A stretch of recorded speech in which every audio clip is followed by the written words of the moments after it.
দৃষ্টি ছিল না। এই ওলামায়ে কেরাম ধরে বাংলার নির্যাতিত মুসলিম সোনাগার মামলার ব্যাপারে কি হবে এই ব্যাপারে কথা বল। আমি আর একটা কথা না বললেই নয়, এই ব্যাপারে আমরা ঐক্যবদ্ধ হতে চাই। বৈষম্য ছাত্র বিরোধী আন্দোলন এখনো উপস্থিত আছে। আমি ওই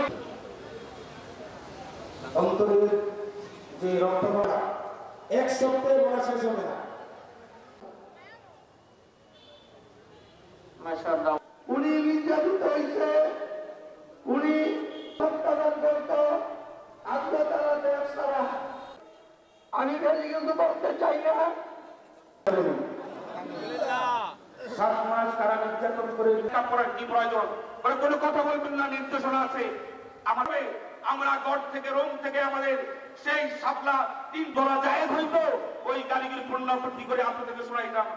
পুনর্বাসিত হোক, আমাদের আপত্তি নাই, কিন্তু খবরদার দিল্লিতে বসে বাংলাদেশের অভ্যন্তরীণ বিষয়ে নাক গলাবার চেষ্টা করলে এদেশের 18 কোটি মানুষ স্বাধীনতা রক্ষার জন্য যুদ্ধের ময়দানে হাজির থাকবে।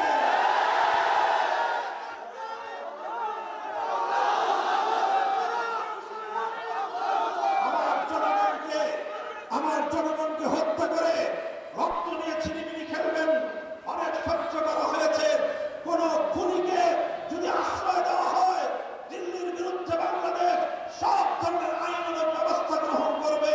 অন্তর্বর্তীকালীন সরকারের কাছে আমরা তার স্বনির্বন্ধ অনুরোধ জানিয়ে রাখছি।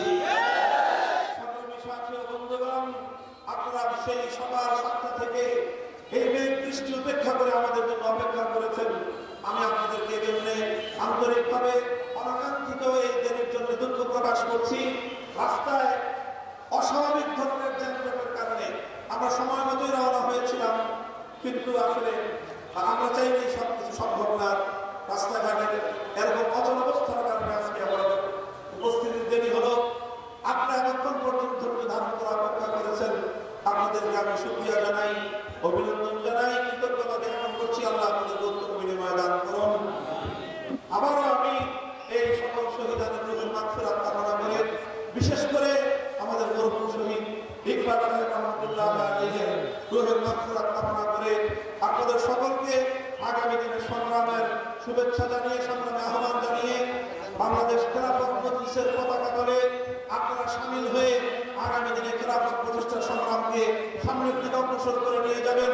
আর হেফাজতে ইসলামের সঙ্গে আপনারা দলমত নির্বিশেষে অতীতের মতো আগামী দিনেও ঐক্যবদ্ধ থাকবেন ইনশাআল্লাহ। আশাবাদ আমি ব্যক্ত করে রাখেছেন তো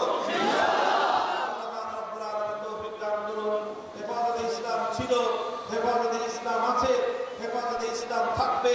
যারা ইসলামের উপর আঘাত করতে চায় তাদের স্থান ইনশাআল্লাহ